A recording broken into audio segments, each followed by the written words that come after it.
Here we have the ultimate, I suppose, family room, in that this could definitely become a guest room, but great for hanging out. Opened up the kitchen so that you can actually be part of the entertainment in the morning, hanging out for breakfast.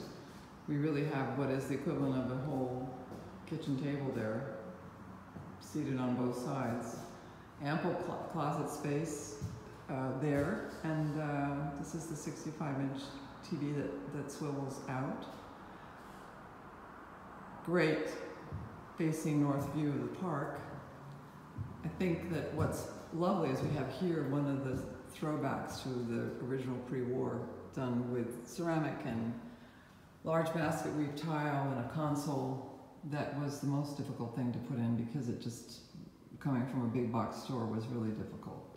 They didn't give us any of the technical specs that I would want to do this the right way. So you do it 3 times, which sucks, but is what it is. And you can see here there's a rather large shower that was originally a shower, but has the porcelain mosaic in, and I think really looks quite chic for a simple, clean, modern approach to pre-war.